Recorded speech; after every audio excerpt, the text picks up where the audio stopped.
Cate Ty Break It Down is sponsored by BetterHelp. So sometimes when you're looking to go to therapy, it can be scary. You might not know where to go, how to find a good therapist, and maybe your life's really busy and you don't have time just going and sitting somewhere in an office for an hour. I know for us, and having 3 kids and extracurricular activities, it's hard to leave the house for an hour and drive 30 minutes or whatever to go see a therapist. And BetterHelp can help with a lot of those things. Therapy should feel accessible and not like a luxury. With online therapy, you get quality care at a price that makes sense, and it can help you with anything from anxiety to everyday stress. Me, myself, I have used BetterHelp, and I loved the experience. I loved being able to find a therapist that really fit my needs and being able to switch therapists at any time if I didn't feel like it was a good match. Also, BetterHelp is convenient too. You can join a session with the click of a button, helping you fit therapy into your busy life, plus switch therapists at any time. With over 30,000 therapists, BetterHelp is the world's largest online therapy platform, giving served over 5 million people globally. Your well-being is worth it. Visit betterhelp.com/breakitdown to get 10% off your first month. That's BetterHelp, HELP.com/breakitdown.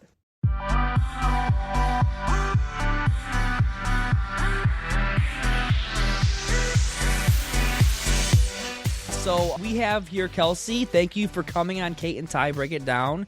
You are the author of Adoption Unfiltered. Well, one of the authors, I should say. And we are just so happy that you made this work. And the timing I know wasn't the best, but I'm so glad that you're here and doing this. Is great. Yeah, I'm so excited to be here. So, yeah. Well, I wanted to first say that when our adoption got closed, Adoption Unfiltered was the first book that I do audiobooks. So it was the first book that I ever listened to after that happened. And it literally helped me so much. I loved listening to all sides of it.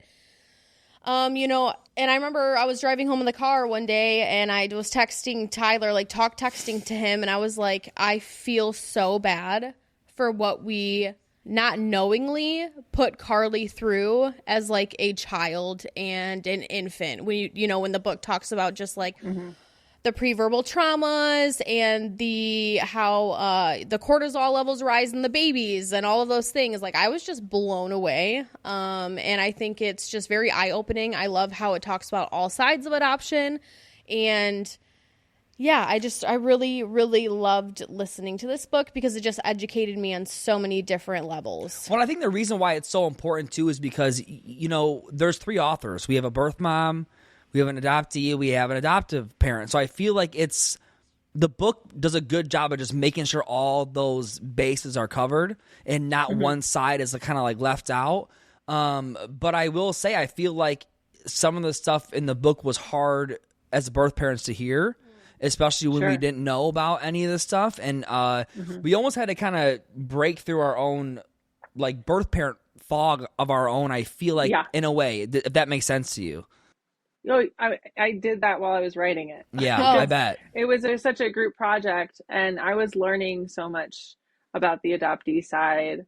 And I thought I was pretty well educated on that side. And then we spent 3 years writing this and doing this project together. And we would collaborate to an extent, and then we would go away and we'd write our own parts. But then when we would review each other's parts and read, I remember reading what Sarah, the adoptee author, wrote, and she was putting so much research. I mean, we all did, but Sarah is the type of person that's like, she's just gonna go above and beyond every single time. And so she was putting so much care and research in, and it was so relevant and of what I was experiencing in my own open adoption. And I was like having my mind blown all the time. And then my dad is also an adoptee. Oh, I didn't know that. So then I'm putting together pieces of like his life too. And so in that way, I was so grateful for each of the other authors' work, because you're just like, it's a window into this other experience that I have no idea what it's like to be them, Yeah. So how are you affiliated with adoption for people who don't know? Like, how did you enter this whole little crazy constellation we have here? And tell us about, whatever you're comfortable with, obviously, about your story and your journey. And Yeah, so I am a birth mom. I relinquished my child for adoption in 2016. So I am still pretty fresh. And like I remember watching Teen Mom in I think high school, and I think we're all like relatively the same age, maybe. 33. But I 32. Okay. Yeah. So I was watching this, happen to you guys, and you always, and you guys were just a few hours north of me because I'm from Northern Indiana. Oh, okay. And so I'm always like, you just like think things won't happen to you. Yeah. So you're watching this reality TV show and you're like, that's crazy. Okay, moving on, because that's not going to happen to me. And then it does. I was 22. I wasn't a teenager, but I had just graduated college. I moved back home, and I was just sort of, I don't know, like a 22-year-old who's sort of lost in life and not sure what's going to happen next. And I got pregnant by someone who was like a friend with benefits, and he was gone as soon as I told him I was pregnant. Oh, wow. And so I didn't have a bunch of support. I didn't have support to parent. The support was to choose adoption. I grew up in a very conservative Christian home, and that's, you don't get pregnant before you're married. Yeah. That's a no-no. So I chose the family early on. I never really had options counseling. I just kind of dove right into adoption because that was the only accepted option for me at that time. And I built a great relationship with the family. I had a lot of time to get to know them. Never enough time to actually like fully give your baby to them, but right. I did like make every effort to build a relationship. I still have an open adoption. I do have a great relationship with them. And it's grown in past years. I think both parties have to be committed to open and honest communication. And when one is not, then that's a breakdown like you're headed for. I think you guys know that. Yeah. And I'm super grateful for what I have. I've gone through the full range of emotions in the aftermath, and I started working in adoption a year after, very much in like a honeymoon phase of like, this is great, but I'm also coming home and I'm extremely depressed. And so I had a lot of cognitive dissonance. I was working for an agency in Indiana, not a bad agency, but like I probably shouldn't have been working in it at all. Right. Immediately I saw there were things wrong with this system, the way that birth mothers and just birth parents in general were treated, the mixed messages that we were given, and the false narratives that were placed on us. And I left after a year and a half, and decided I wanted to do something on more of a macro level, with policy. And it took me a minute to get there, but for the past 4 years, I've been working at a nonprofit in LA, Ethical Family Building, and we work on domestic adoption, private adoption policy issues.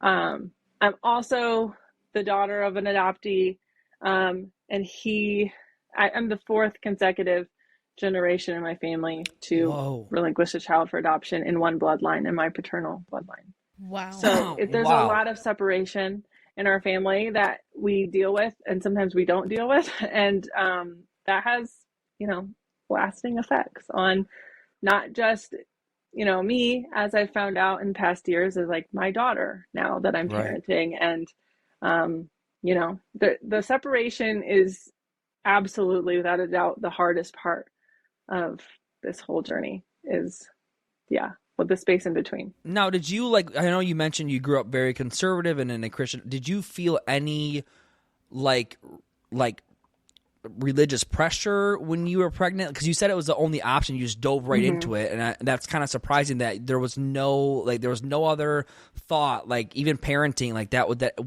Nothing ever crossed your mind? Or yeah, that's what I was thinking. Like your things parents crossed my mind. Okay, but it was like more of like what was going to be acceptable. I wouldn't say there was like outright religious pressure, but there was the culture that religion had set up for me and my family in our life that kind of guided those expectations. I wouldn't say that anybody, like, it wasn't like a pastor, and I didn't like have a Christian agency like Bethany or anything like that that's like breathing down my neck with Bible verses. That was not my experience. But yeah, it was more of the environment that I was in and that I had been brought up in that just set the expectations. So you believe that, like, with the environment you were raised in, that there was only one kind of acceptable answer to it, and that was adoption. I mean, did your parents ever tell you that they would support you if you decided to parent? No. Okay. Never. And you never asked them? I'm in therapy. Yeah. Like, when you like look at your kid, I'm parenting now and I'm like, oh my God, like I would help you, you're poor, but like, yeah, I can't imagine. I did at one point say, I think I want to parent. And I was pretty early in my pregnancy. Like it doesn't matter either way. Like you have a right to parent, but I was early enough that wasn't really a issue. And they were like, no. No. Like, so they said no. Like okay, wow, interesting. Yeah. And it wasn't for lack of resources. It wasn't like I see parents with a lot less. Yeah. Help their kids time and time again sometimes, and I didn't get that. I almost feel like that's a long time that affected like self-worth issues too. Where you're like, am I an unfit mother? That's what I was going to say. Like, that has to be very hard on you. Like, nobody just stepping up when obviously they could have supported you if they, would have said, hey, we can do this. Like, that's got to be so hard and hurtful. Because, like, for Tyler and I, it's opposite. They said that they would support us, but we didn't have any money. They were addicted to drugs. We had, like, there was no way in hell I was bringing a child back to that. And, if only I would have had sober parents and some, like, even just mental stability at home, it would have been 100%. Completely different. Yeah, because they honestly, we had the opposite experience of they were like they were not for adoption at all. They thought we were crazy, and we were like, we think you're crazy. You're crazy. Like, so it's interesting how you and her are both birth moms and had the same result and just totally different paths of how you guys got there. And it's interesting because what it comes down to, the similarity is that you just felt like it was your only option. And I think that's when it comes down to when people say, oh, you guys are so strong and selfless. Yeah, we're strong and selfless because we had to be, because the desperation part. You felt, and other options were really shielded from us, Which is interesting because it's like you think that if all birth parents had the right options counseling and just more time to explore other things, that I don't think they would relinquish as much. And like you said, there was a point in your journey where you're like, I want to parent. And you clearly had to, people look at you and say, definitely not. And so it makes you question your own, because me and Cate talk about it all the time, how it's like, we knew inside what we wanted to do, but every logical reasoning outside was telling us that was not the right thing to do. And I think that internal conflict is what makes being a birth parent so difficult. And I had my own internal struggles too of like, of course, I had just graduated college. I had dreams too. And so there was a conflict of that was very ongoing, as well as like, well, if you do parent, then you can't achieve anything in life, which isn't true. Right. That's what people definitely make you think. And it will be harder, but it's not impossible. And it did make me sad to think about my child not having a dad. It wouldn't have been the end of the world, of course, but it made me sad, like, that his dad didn't care. Right. And I was like, I can't imagine what that would feel like as a kid. And I could.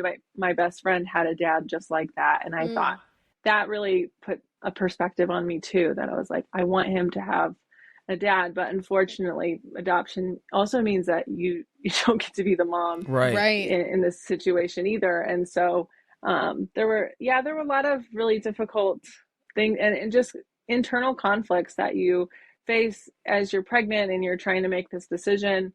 And now on the other side of it, you still have the fear. I have a great relationship, but you always have this natural fear that they're going to pull away. Right. I don't think that ever goes away. You don't have control over the situation. Right. This show is sponsored by BetterHelp. As a lot of people know, Tyler and I are huge believers in taking care of your mental health. We're huge believers in therapy and finding the right therapist because, mental health is just as important as personal health. This Mental Health Awareness Month, let's encourage everyone to take care of their well-being and break the stigma. The world is better when people are healthy and happy. Me, myself, I have actually used BetterHelp, and I loved the ease of the app, easiness of being able to find a therapist that I like, one that fit with me, and also that I could message my therapist if I wanted to, and also do video sessions. I loved being able to do them just from the comfort of my own bed, and being able to switch therapists at any time if I didn't feel like we fit together. BetterHelp is fully online, making therapy affordable and convenient, serving over 5 million people worldwide. And like I said, you can easily switch therapists anytime at no extra cost whatsoever, which is awesome. We're all better with help. Visit betterhelp.com/breakitdown to get 10% off your first month. That's BetterHelp, HELP.com/breakitdown. A babysitter app that doesn't feel like a dating app? Yes, please. I used to find sitters the same way I found tacos. Open my phone and start scrolling. Except when it comes to your kids, you kind of want more than a star rating and a smiling photo. That's what I love about Sitter City. It's like real deal sitter search. You can filter by experience, availability, training, even whether they've been background checked. I found sitters who had experience with toddlers, knew CPR, and came with glowing reviews from parents in my neighborhood. And it didn't take 40 tabs and a meltdown to get there. Go to sittercity.com to find the care your family deserves.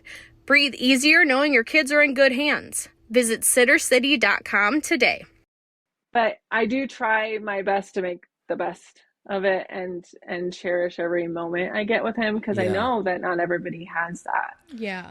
Well, I think it comes to the point of like, no matter how great a relationship you can have with the adopted parents and how open it is, you're always, no matter what, going to be in an inferior position, and you're going to act on that feeling of inferiority. You're going to be, kind of just at their mercy, which is the hardest part, because how do I honor myself while also being at the mercy of someone else that goes against what it's just the internal conflict, I feel like is the hardest part. And also, determining where is my rights, where do I step in, where do I be honest with myself and be open. And so it sounds like your situation's really as good as it can get, as far as they're open with you and you're open with them. And there's, that's really all you can ever ask for, I feel like. And like you said in the beginning, that's like a huge key to having an open adoption. There has to be open, honest communication on both sides. Yeah. And people not getting scared or hurt about what the other person's going to say. And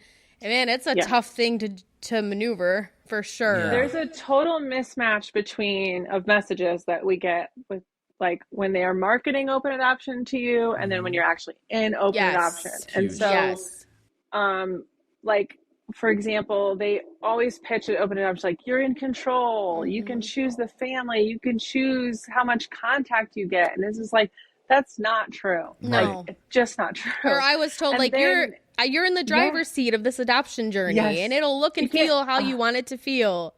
I can't tell you how many times I've read those exact words on websites before. Yeah. Like, it's verbatim. And then also they tell you, you don't have to worry about your child anymore. You're giving up your responsibility. Like, you don't have to worry. Everything's fine. They're well loved. They're taken care of. And to an extent, that may be true. Right. But because I physically gave birth to this child who is my flesh and blood, there's not a day in my life that I've ever not worried about him. Yeah, same. Like, that doesn't exist. I will worry about all of my children till the day I die. And if it's possible to worry about them during death, I will probably do that too. Right. And so that's not true. And also it kind of signals that we don't have any responsibility. Yeah. And we do. And one of the things that's hard to get some birth parents to understand is that you signed your legal rights away, but like your emotional and mental, relational responsibilities to your child transcends any legal document that you signed. Yes. So that is still there, and you can't sign that away. No, you can't. It's kind of like you're kind of signing the dotted line emotional contract that's for life, and you can't ever really get out of it. And I feel like that's one of the kind of selling points about this open adoption is that you have emotional freedom, and it's like you have the freedom to go be a child again, and you can just not worry. But it's like the reality is I don't know. I have not met one birth parent that doesn't worry after placement, or like it's so they don't tell you the emotional toll that it takes on you after you relinquish. And it's like one of those things where it's like, these open adoption agreements that the agencies sell to you are not legally binding. And so my question is, then what is the point of the paperwork other than convincing me that this is going to be how I want it to be? And I feel like that's right. You can't get around the fact that paperwork nothing. It's nothing but a coercion tactic, in my opinion. My personal opinion is that why would you sell me something that is not enforceable? What is the point of spending weeks writing out these details of an open adoption agreement? And I just feel like, there's talking about one, but being in one is just totally different. Were you guys, I can't remember. Did you guys have a legally binding agreement? No. Like your open adoption? No. Okay. No. There are some states that do the legally binding, but there's all sorts of barriers to getting it enforced, because you have a birth parent who probably doesn't have the money to go hire an attorney to go get it enforced. My colleague actually does enforcements. She has a firm that just represents birth parents. Oh, wow. And she's an attorney, and she does enforcements out in California. She's actually really good at it and really successful with it. But it's Can you pass her number along? You might want to talk to her. That's interesting. She's amazing. And I think she's not because she's an attorney, but because she's so good with relationships and conflict. She used to be a divorce attorney before she did adoption. Wow. Okay. And she's so good at just like preserving what's left of relationships and helping people understand how to grow it and put pride aside or whatever. But anyways, she's awesome. And I've seen her like work total miracles with open adoption agreements and enforcements of those. But that's awesome. Is a skill that is not very common. Not everybody has it. Yeah. No, and it's not very every common. attorney has it. And so I've heard her talk on the phone to birth parents calling for enforcement, and she has hard conversations with them. She's like, you have to know that like we have to salvage what's left of this relationship, because at the end of the day, the relationship is the most important part. It's more important than the words on the page. Right. And so, but we're not even giving this information to birth parents before placement. That's what I'm saying. After placement, like they are not getting any education on open adoption. No, not at all. Yeah, and also it's like, why? I guess my thing is, as far as we talk about policy change, like it should be a legal requirement to have this attorney for these birth parents. I don't care where you live, what state you're in. It should be, but it should be separate from the agencies or anything like not affiliated with them. Yeah. We advocate for separate legal representation in every case. Right. I didn't have my own attorney. I was like relying on the advice of the adoptive parents attorney. Yeah. And the adoptive parents attorney literally told me, you don't need an attorney. You don't need an attorney. Of course. Every time I talk to someone, I'm like, you need an attorney. One. And you don't have to pay for the attorney. You need an attorney. So let me ask you a question. This attorney is a friend of yours. Does she, are we able to donate to her? Like, does she do pro bono for birth? Like, how does that work if they can't afford it? Like, she will work out something. Okay. Good. I don't know. She's my boss actually. Okay. But I don't work for the firm. I work for the nonprofit. So I'm on the other side. It is a nonprofit firm, but it's separate from the entity I work for. Okay. But you can donate, but, and you could probably like earmark it for, adoption, like the PACA enforcements and stuff, but she works it out. Okay. I was going to say, because me and Kate have been trying to find, like, if there's any way that we can have an impact on this whole industry as a whole, is to like, we need to get these birth parents representation before birth, as soon as during the whole process. As soon as they think about adoption, they need to have legal representation. And a lot of the times birth parents place because they're poverty, they don't have a lot of money. So it's like me and Kate are always trying to I'm like, where is this firm? There's got to be, if there's legal firms that only represent adoptive parents' interests, there's got to be an opposing firm that only, you know what I mean? That's her firm. I need her number. Yeah, right. Yes. That's awesome. Yeah, she's great. And separate legal representation should be happening in every case regardless. Yes. Yep. Yes. And not just like, if you're an adoption attorney at all, you should be prepared to represent either side, whatever the case requires. But a lot of times people think, okay, birth parents can afford it. The adopted parents will pay for the other side to have an attorney, and the agreement, the retainer agreement, will state that even though one party is paying the bill, my duty is to my client. And that happens in a lot of circumstances. Like that happens in cases like criminal defense. Like if your child gets arrested, they're 17 years old, and I'm the parent and I'm paying. It's a little different because it's a little less adversarial, but at the end of the day, that child is the one being represented and not the parents. Or even if the child is an adult and it's, he's 18 and he's being represented and the parents are paying, the parents can't just orchestrate the whole thing because the attorney has a duty to their client. And if they breach that, they can be reported to the state bar. So there's kind of a mechanism there, not foolproof, but it's a start. It's something. Those costs should be covered by the adoptive parents. Yeah, I definitely. Regardless of the outcome of the adoption, if it happens or not. Yeah, well, I wanted to. I had one of my questions too, like to get back to the book.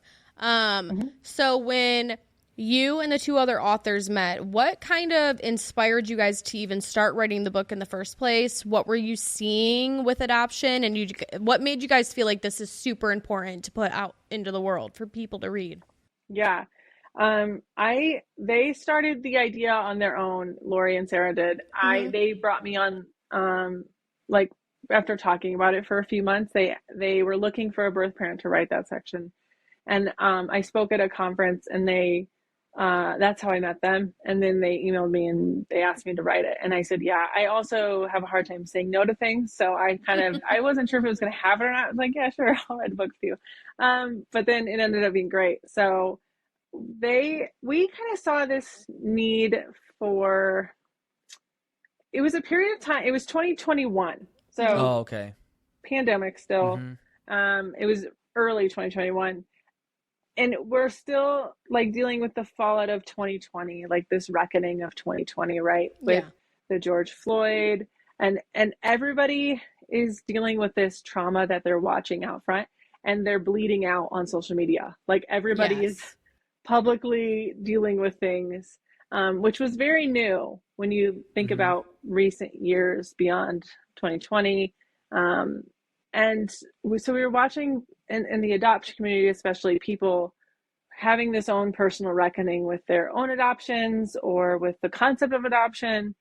And it was kind of spreading like wildfire. And we were like, this is great, but also some of this is not helpful. And we wanted to find a way to bring all sides together and sort of contain some of the infighting that started to happen. And promote understanding and reaching across the aisle just to understand each other's side, because we all come from different sides. And if we're all yelling at each other into the center, we're not hearing each other's experience. And so that's where it really started, was wanting to understand. And then also having an understanding that yes, this is my adoption experience, but also there's more people in my adoption experience than just me. Right. Yeah. And there's more important people, like there's the adoptee. And so we wanted to kind of encourage other people to do that internal work as well with their own little constellation. So introducing Instagram teen accounts, a new way to keep your teen safer as they grow, like making sure they always have their seatbelt on. All right, buckle up. Good job. New Instagram teen accounts, automatic protections for who can contact your teen and the content they can see. Yeah, so it sounds like, so honestly, so you were seeing a lot of like animosity between everyone fighting, which honestly we're seeing it now play out on our social media. Like it is, we've never when we speak about how hard it is for whatever, how hard it is, or we're struggling today, it's like we're like the craziest people that ever existed because we have emotions about our adoption. And we didn't realize that people fought with each other, like seeing adoptees argue with each other. And I'm like, well, this is so crazy. And I think it's a good thing that you guys kind of put this book together because you're not leaving anyone out of the discussion. Like everyone's invited to the everybody, table. and as I listened to it too, it was nice because everybody shared like their good experiences, but also shared like their fears on all sides. Right. You know, like the adoptive parents spoke about their fears, the birth parents did. Like it was just very much an honest but factual book, and it was very informative for me. Yeah, the only thing that we have all in common is like that this happened. Right. Beyond that, everybody has very different experiences. There's like 25,000 private adoptions happening every year. That doesn't count adoptions happening out of foster care. And that number has kind of leveled out in recent years. And so that's 25,000 kids that are being adopted, but that's also 50,000 birth parents and 50,000 adoptive parents. And then you expand that view more and more to include siblings, extended family, grandparents. That's a big number of people experiencing this every year. And none of them have much in common except for that an adoption took place at some point for whatever reason. Yeah. And so you have people that it worked out for them really well and it was the right decision, and they are, you know, they didn't have another option.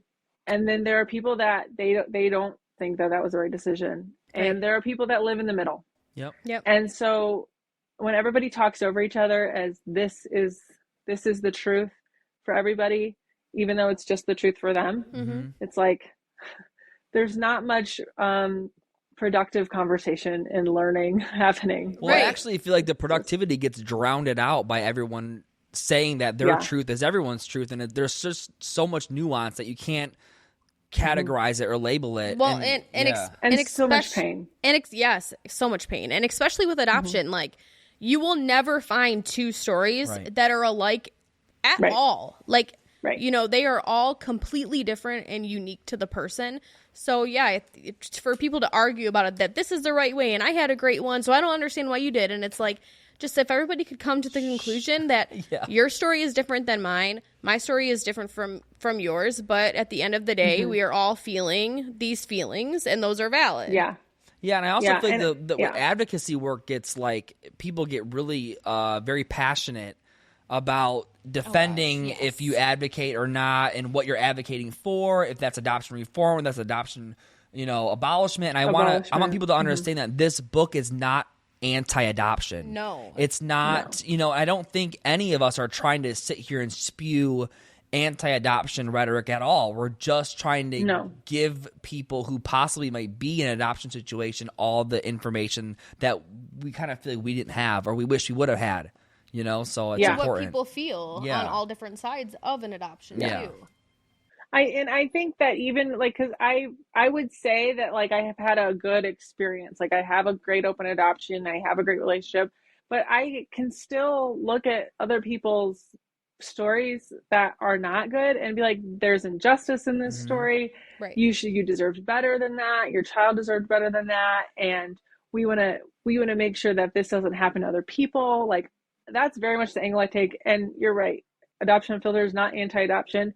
We knew that to reach the masses, we were going to have to lower our voice, and not everybody has to do that. Right. You can decide what your goal is when you're speaking, who your audience really is. And sometimes your audience isn't the people that are like, well, I'm grateful for adoption and it's been perfect for me. And it's like, I'm happy for you. Yeah. Get out of my comments. Yeah, right. Because we're not talking about that right now. Right. And me talking about something that's hurt other people has no effect on you and your story. Well, that's kind of why I feel like it's interesting, because I've never seen this much pushback of people saying, you know, you're only talking about bad stuff and you're not advocating for us because you're not an adoptee. And I'm like, well, I didn't think I had to be an adoptee to advocate for this information. And I feel like the fact that people are arguing with each other about what's right and what's wrong, it just drowns out the message that really what matters is that, I mean, me personally, the adoptee should be the number one child center. It should be all about them. And so we all come second. And I think even adoptive parents can agree that we should all come second, you know? Most of them. Yeah. Agree. People get really happy with their Yeah. thumbs typing out whatever they think is the new rule that we have to all follow. I think if people could just respect everyone's different situation that they experience and not try to like just minimize them. And I feel like a lot of it has to do with like my response is very similar to yours, where I'm glad that you had a positive adoption experience. That's what I want for you. I want that. I want that for everybody. That's just not the case. And so your positive experience does not negate all the person who had a negative one. And so my thing is why would you not want to elevate the voices of people who had a negative one? You should be happy and proud and not defensive if you had a positive experience. And you then should just also, let them, you should want that for everybody. Exactly. Right. And let them exactly. speak. And that's where it should go to. And it's like, okay, awesome. You had a great experience. Well, some adoptees or even birth parents might not have. And obviously there's a problem in our society until every single adoptee comes out and says, I had such a great experience. Because there are some that don't share the same thoughts and feelings. And until every adoptee has a good experience, the system is broken. And we need to focus on that. I mean, that's the whole point, I feel like. Oh, 100%. I agree. 100%. It's like this never-ending battle. Which it's kind of an unnecessary battle. It could be the slightest thing, too. It doesn't even have to be this whole... We don't even have to be really talking about abuse or coercion. You could just express your grief. Right. And people don't like that either. So, people are going to say what they're going to say. And the point is that us having a voice at all makes people very uncomfortable. Very. So that's not my problem. Either. Right. And to me, that just shows that it needs to be talked about more. Because it shouldn't be making people uncomfortable. It should be, people should be saying, wow, well, what can we change to make it better? Or what can we do to make this work better? Well, that's kind of my shocking. I'm like, your response to someone saying it was bad experience for them is, well, I had a good one, so I don't know what you're talking about. Instead of being like, wow, I'm so sorry you had a bad experience. I wish, what can I do to make this better? Or what can I do to help this broken system that failed you so much? Yeah, exactly. And I feel like it's interesting because I don't know if a lot of adoptees really know about the fog.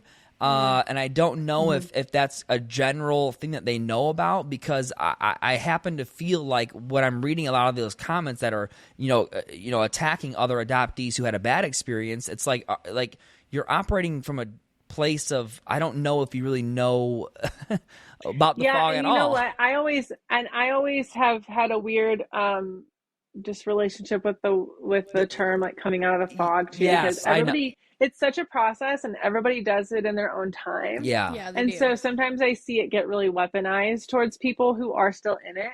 So people will be like, you're in the fog. And it's like just ease off the gas here, buddy. Like let them figure their own life out. I think education is good, but it has to be gentle for some people. Not everybody's going to receive the messaging the same way. And on their time. Yeah, because then the message will get drowned out if you're wasting your time. If you're trying to educate and you do it in this aggressive, attacking way, then your message doesn't even get across. So you just failed your mission to educate. I try to be very open-minded when adoptees are yelling at me saying you're all this stuff, and I'm like, I'm not trying to be I think rude. you guys do a great job moderating comments, by the way. Okay, I didn't know. I was just looking at it the other day, preparing for this, but I saw some just nasty comments, and Tyler, you're like, hey, I respect you. And I'm like, that takes a lot of patience to do that, because I just block people. Yeah, right. I mean, and they get mad at me when I block them, and that's fine. I only block people if they're unnecessarily rude or they mention and speculate about my daughter who I placed and how she feels. Then I'm like, you're not allowed in this conversation. You're not getting it. Yeah. And but I wanted to go back to, you said you worked at the agency. Did you feel that after placement you felt a calling almost to kind of Yeah. I didn't work at the same place I placed through. Oh, okay. So it was a totally different entity. I did not get any post-placement support. Shocker. Yeah. Because a lot of people don't. And but through a mutual friend, I met another birth mom who lived in South Bend, Indiana, which was not that far from me. And come to find out, she ran a support group. And I got to meet other birth parents. I went to that every month. And then then I found out that there was an agency that actually hosted that support group. Oh. And I went to lunch with the agency director. They asked me to go to lunch with them one day, and I did, and they called me that night and offered me a job. Oh, wow. I didn't apply. I was not looking to get into it. I was passionate about like making sure birth parents had support, but I didn't really know how to use that. Like I didn't know what I was doing with that message at that point. It was still really early. But yeah, I worked for them. It was a great experience. It was hard. It was really emotionally tough to do. I wasn't a caseworker. I would not have been able to handle that. And I don't want to do that work, but I did education with them, and they actually let me come in and change a ton of their policies and a ton of the way they did things, which was awesome. And that's awesome. It was a great experience, and I'm still really close friends with the people I worked with there. And it gave me a space to process some of those really early feelings of grief with therapists that worked there, that they already knew what I was going through because they had worked in this for so long. And so, and allowed me to see things that I were like, this is wrong. This should be happening. Right. So, yeah. You know what's underrated as a parent? Peace of mind. Like being at dinner and not checking your phone every 2 seconds, or knowing your kid is in good hands during the last-minute work meeting. That's what Sittercity gives you. Not just a sitter, but confidence.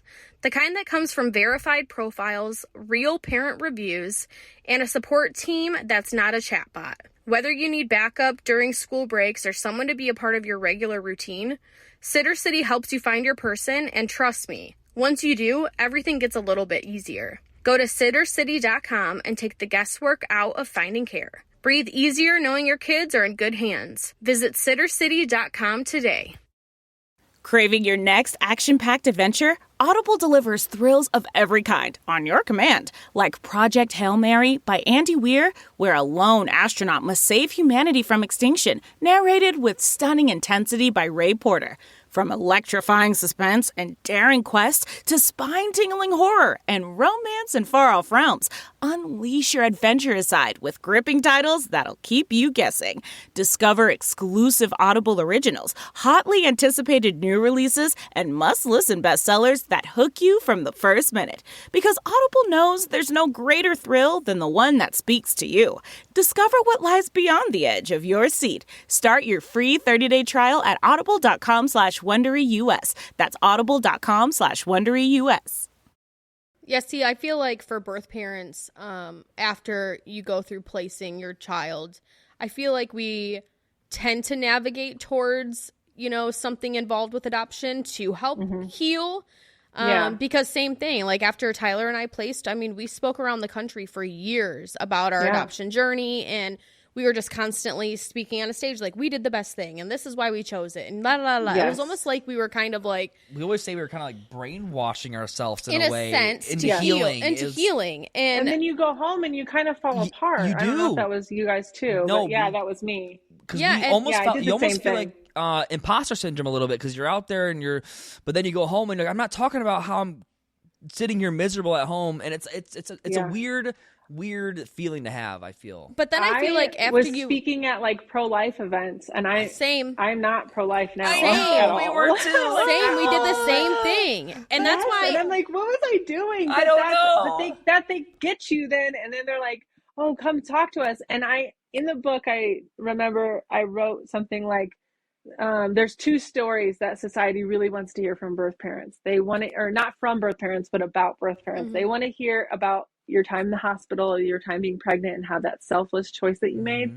And then they want to hear 25 years later when you're having that beautiful TLC channel reunion. Right. And they don't give a shit about anything in between. No. They don't care. And they're like, in fact, not only do they not care, they don't want to hear it. They don't want to hear it. That's what I've noticed. They don't want to hear it at all. And I feel like if it's not in line with societal narratives that they've been fed their whole lives, they don't want to hear it at all. No. And I feel like from us speaking for so many years, and then also, being on a reality television show and talking about our adoption constantly and how it was so good and beautiful, I feel like for me as a birth mom, it took me so many years. That's why I truly think birth parents can go through a fog themselves, because it took up until you know, our couple closing our adoption, when all of a sudden I was like broken and feeling like PTSD horribly. And that's when I woke up and I started listening to, like, you know, Adoption Unfiltered and Relinquished, and I looked at myself and I was like, I don't think I'm healed from this. Like, no. And we're allowed to not be. And I'm like, I don't think I will ever be healed from this. I think this is, the way that I explain it is like, I feel as a birth mom, like this is a sorrow and a pain that I will carry with me for life. And if there's a very deep wound. Yeah. And if there's an afterlife, I think I'm still going to feel it then too. Like, I don't think it's ever going to away. You can work on it as much as you want to. But for me, I was just like, I'm not healed at all. And you know what? Like, it's always going to hurt. Society honestly gets mad at us, I feel like, for that. They're like, move on, get over it, let it go. You did it. And like you said in the beginning, like, how my child is my child, regardless of if I place them or I parent them, like, I'm always going to love them, and it's always going to be painful. I love when people tell me to get over it. I love it so much, because my response is always like, okay, which one of your kids are you going to give up? Yeah. Right. Thank you. Which one of your kids would you give up and then get over it? And then get over it. A few years later, like, how would that work for you? And that always gets them to shut up, because they couldn't imagine. And then you ask them why. That. Why wouldn't you? And then And I'm almost 9 years post placement, and I just started therapy. Therapy. Wow, you did. Because I let it fester for so long, and it doesn't. I think you think that you're different and that it's going to go away, and that you're not that messed up from it, and then you're like, it just seeps through you in different ways. It comes out in your parenting with your children at home, and it comes out with your spouse, and it comes out with how you interact with your family and the anger that you hold on to. And I don't want to be angry for the rest of my life. Right. I want to have peace. I have a great open adoption, and I don't have peace about it. And I want that so desperately. So on some kind of peace, some level of peace. I don't think I'm going to get fully zen ever in my life, but Do you feel like now, with parenting the child that you're parenting now, do you feel like that was, first of all, do you feel like you experienced any postpartum depression? Oh my God. Did you? It was years of it, I felt like. Yeah. Yeah, I think, I felt very, anxious with my daughter. I had postpartum depression with the son that I placed, and then I had a ton of anxiety and just like postpartum rage. More against my husband. That could be a million things. He could take it. But I had just a ton of anger and a ton of anxiety with her, and then that lasted a long time. Like, they say, like, oh, it could last 3 months, and I'm like, we're going on a year. Like, it's not going away. It can last a year. But then I've found out that it can last for a very, very long time. It can be ongoing. Postpartum depression.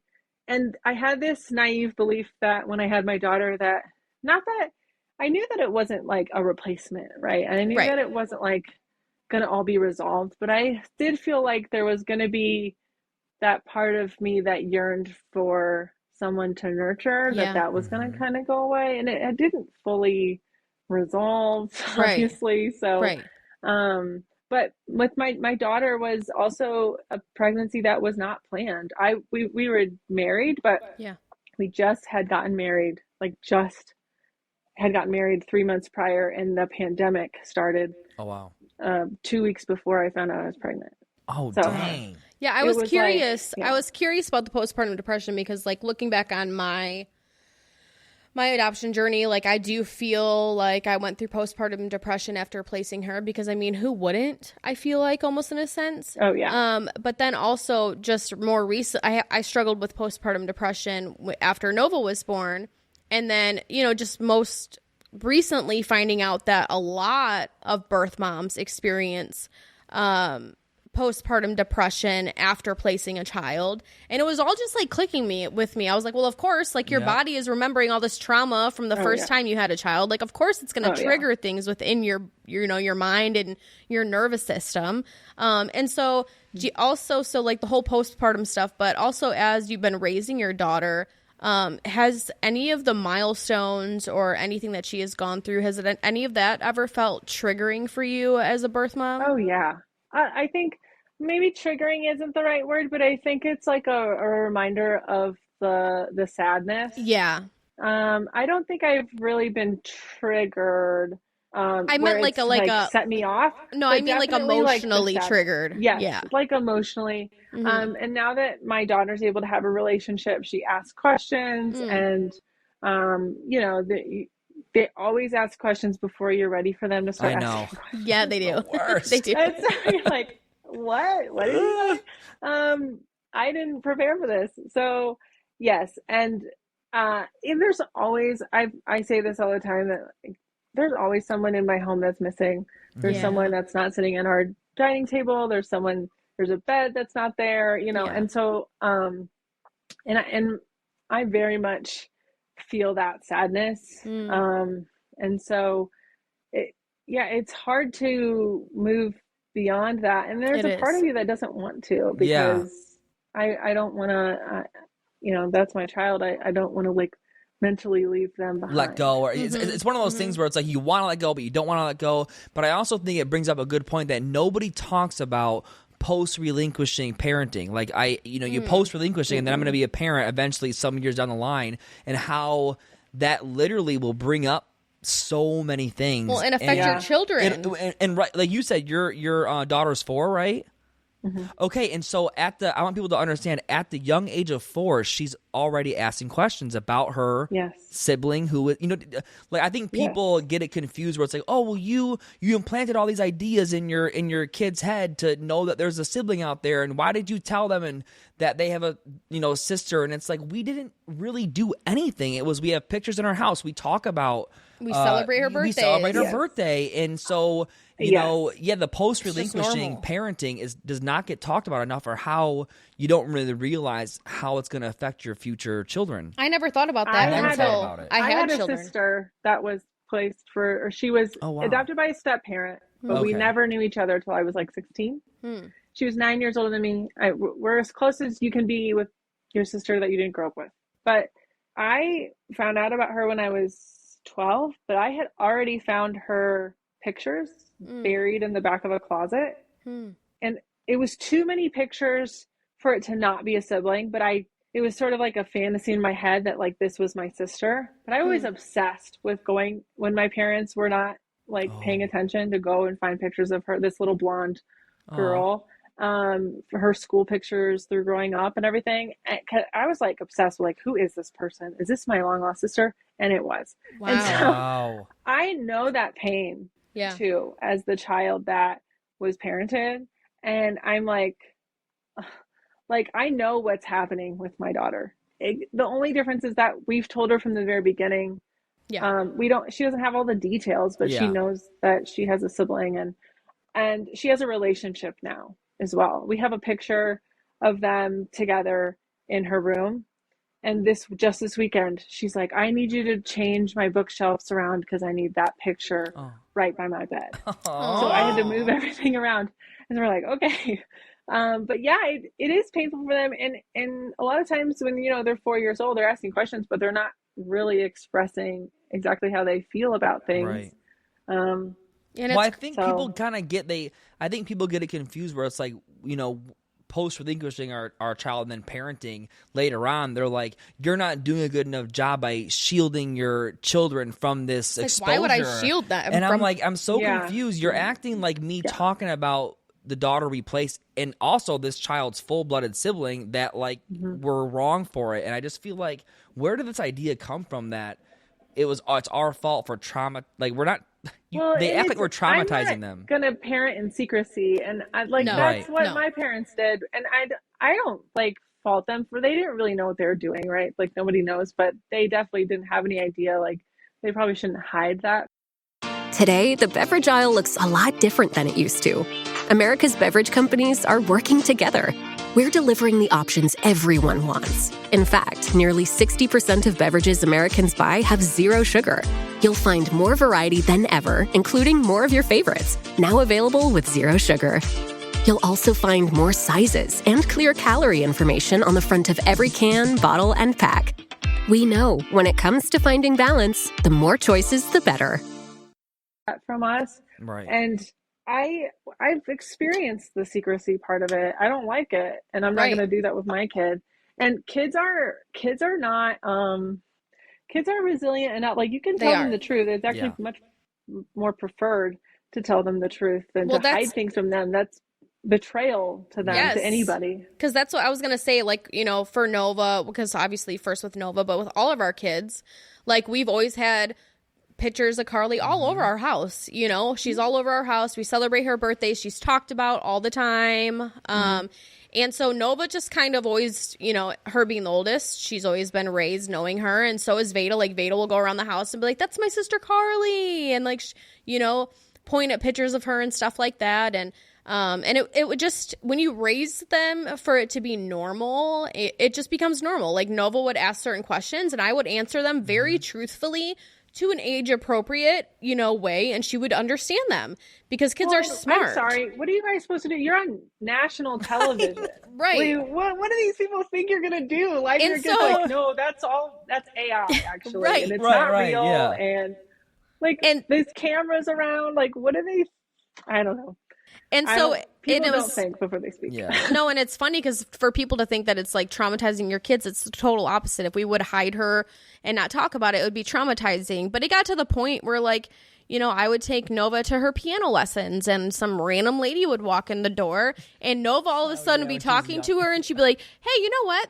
My mom had a baby when she was 16 and she didn't have anything and she lived in a really bad house. Like, she would start telling this lady, like, random people that we would meet, my whole adoption story. And she would say it completely accurate to her age level. And then, you know, she would go into her piano lesson and the lady would look at me and be like, I'm sorry, she's not very, you know, obviously she's not shy. Yeah, you gotta gaslight them a little bit. Right. But for me, it was like empowering. I was like, wow, like, look at her. She understands it. She grasps it. She knows the reasons and it's important. And some people can say that it's smarter than people give them credit for. Yeah, they are. And I think people discredit the child's ability to understand things. And it's like, you think that we're purposely traumatizing our children by talking about the child be placed. That's like really just not, I don't know. I just don't agree with opposite. it. Yeah, we have a total resistance. I can't speak for like other parts of the world, but I definitely know in this country there's a lot of people are really resistant to the idea of just talking to their children and explaining things. Like, so, what? Because that's always this, like, it's always brought up in policy arguments, like, we can't do that because how am I going to explain it to my kids? And I'm like, I don't know, maybe start by talking to them, having a conversation maybe start with your by children, truth, because that's what you should be doing anyways. And it's the same thing. Like, people think, oh, they can't handle it. And I'm like, well, they're not going to handle it at all if you don't tell them.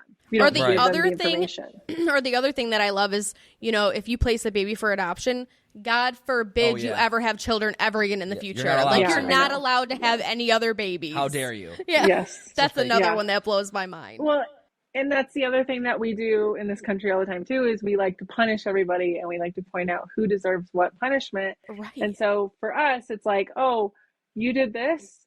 And also someone coerced you in some way or forced you or cut away all your other options. Mm-hmm. But you still did that. Now you can't do anything for the rest of your life.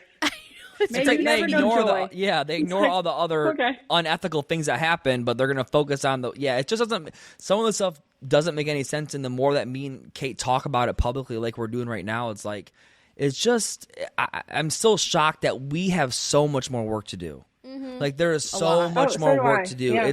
It's like mind blowing, actually, because I honestly thought we as a society, after 16 and pregnant and showing our adoption story publicly, like, we thought, okay, we're moving, we're well, because rolling. It was positive at first. That's why. And then it's the moment we speak our truth that goes against society's norms or whatever they've had in their head built around it. It's like, now we're just the evilest people that ever walked the planet, and it's mind blowing to me that, like, wow, we actually still have a lot of work to do, and we might not even see a change in our lifetime, you know, like, who knows? But I think just talking about it and putting it out in the world is the first right step. You know? And that's kind of why we wanted to start this podcast and have people like you on here who just, let's get this conversation going and bigger, because honestly, when I tell people that adoptees are a minority, I've gotten a lot of negative, like, people are very upset with that fact. And I'm like, well, listen, if you're, instead of yelling at me because I'm delivering a fact to you,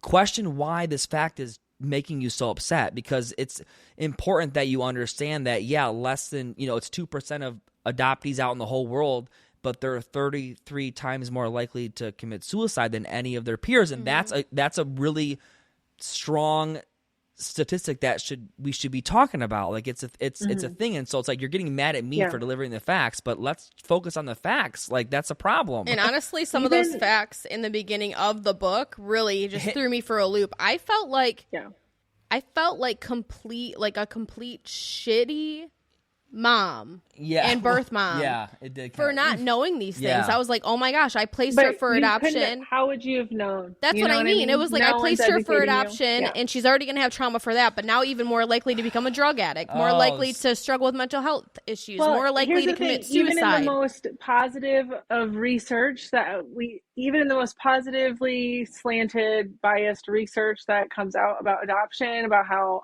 happy adoptees are and how satisfied they are with their adoption, there's still information in there that's useful. Like, there was one that came out that was like, a lot more adoptees struggle in school than kids who are not adopted. And that's a concern. Like, that's something that needs to be addressed. How do we address that?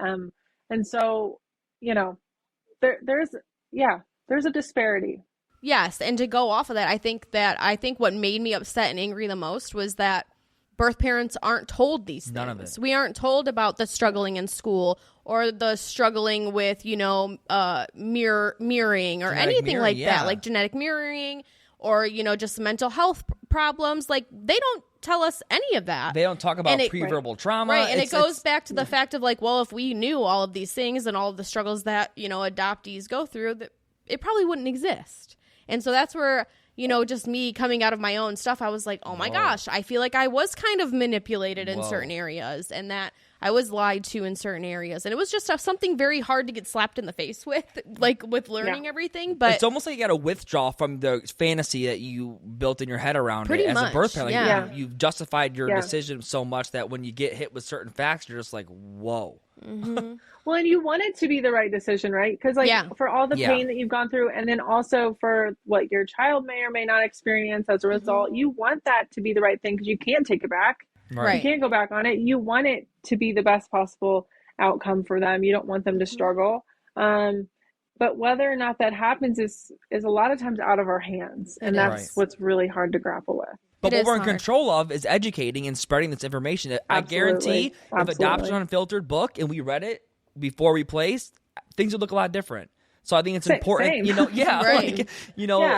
so I think it's important that we get this topic out there because the negative feedback that we're getting, it's just clear that it's still very taboo. People don't want to hear about it. They don't want us to talk about it. And I just feel like, personally, for me, the more that they're telling me not to talk about it, the louder I just want to get. Because that's you. That's you. I mean, we know. Yeah. We can tell. Yeah. And also, too, like how you said, like how we want it to be the best for, the child that we place because, at the time we were thinking it was the best option.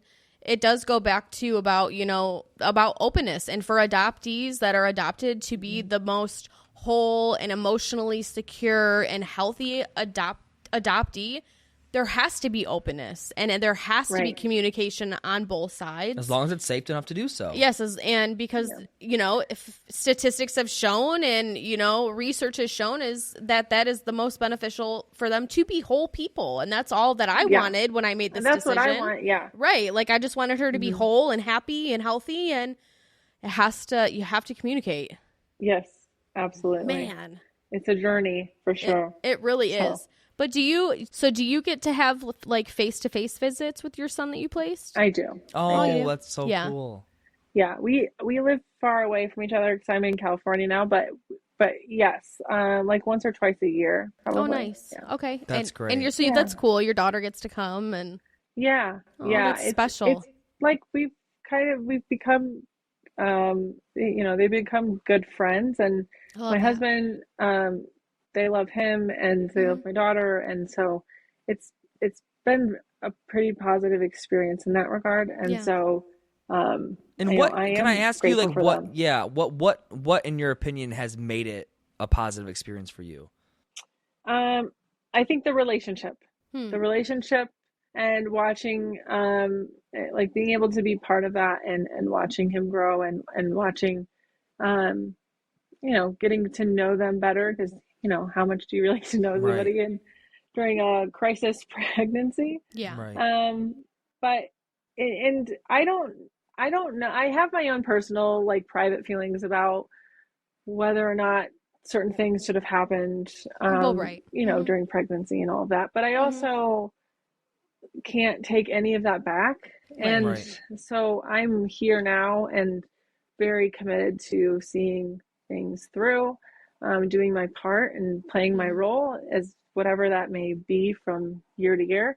And so, there's a lot of positives to it for me personally, but also it's not without. It's bittersweet, always and forever. The grief is inevitable. I think the trauma is inevitable, but I also want people to understand that, we're trying to share everything. So if we have a positive adoption experience, an adoptive parent might be listening to this, like what has made it positive? So obviously it sounds like the access, the open communication. That's really the biggest answer.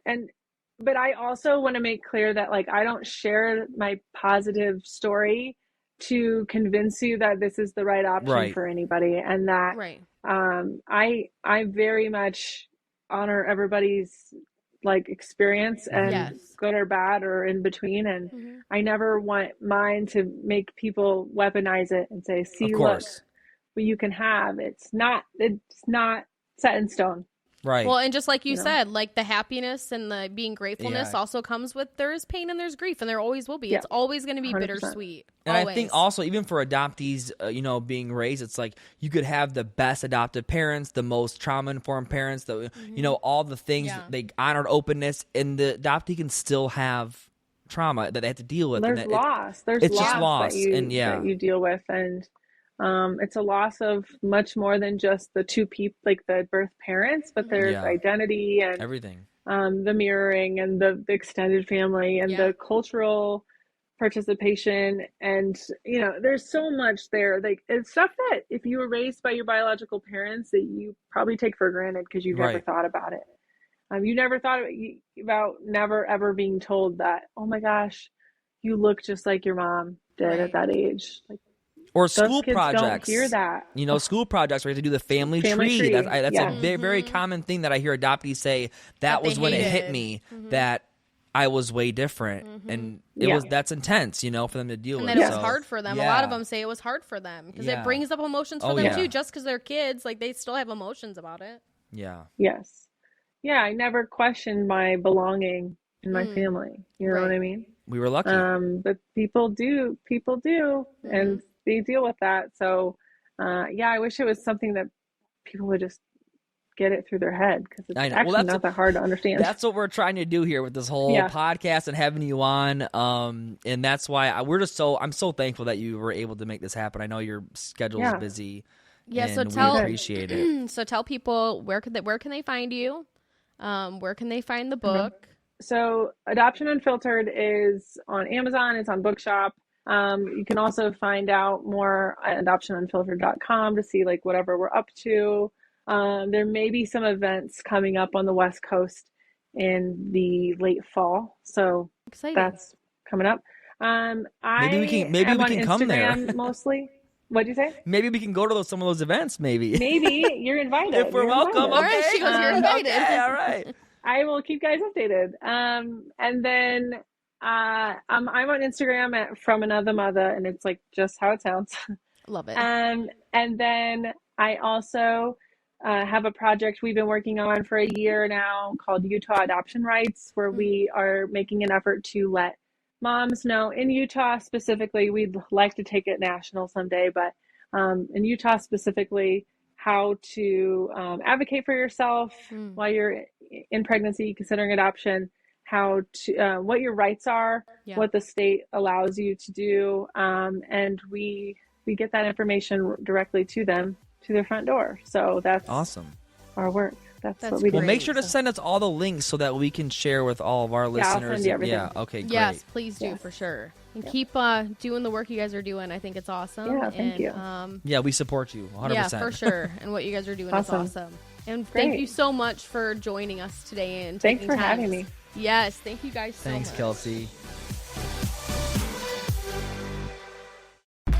you looking for your next case? Pluto TV has all your favorite crime dramas streaming for free. You're gonna need some backup. Which means suspense is free. Very cool. Watch CSI New York, Criminal Minds, Blue Bloods, Tracker, FBI, and SWAT all for free. You can't outrun this. Someone's gonna pay for all this crime. But it's not gonna be you. Take care of business, fellas. Watch all the cases, all for free, from all your favorite devices. We got you. Feel the free. Pluto TV. Stream now. Pay never. Hey you, if no one's told you this today, you deserve a break, like a real one. And lucky for you, this break is just a short drive away to beautiful Destin, Florida.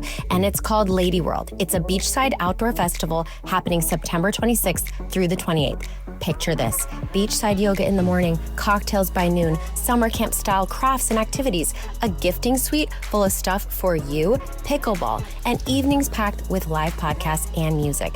It's summer camp for grown women with special guests like the Lady Gang, Ariana Madix, Stassi Schroeder, Love is Blind stars Lauren and Cameron Hamilton, Caitlin Bristow, and actual boy band legends from NSYNC, O-Town, BB Mac, and more. So grab your besties or come solo and make new ones because tickets are flying. Head to ladyworld.co to snag yours. You've earned this weekend of fun, friendship, and possibly questionable decisions. I'll see you in paradise. Are you feeling stuck in your career or lacking employment at the moment? Experiencing symptoms of job dissatisfaction? You might be suffering from a common condition known as career stagnation. But don't worry, there's a solution. Monster.com. Monster.com offers a comprehensive suite of career-boosting tools designed just for you. Our free resume review and AI interview prep tool will help you stand out from the crowd. Need more guidance? Dive into our career advice articles for expert tips and insights. And don't forget to check out our salary tools to ensure you're getting paid what you're worth. Side effects may include a new job, increased confidence, and a brighter future. Consult Monster.com today and take the first step towards your new career. Ready for your next job opportunity? Visit Monster.com now.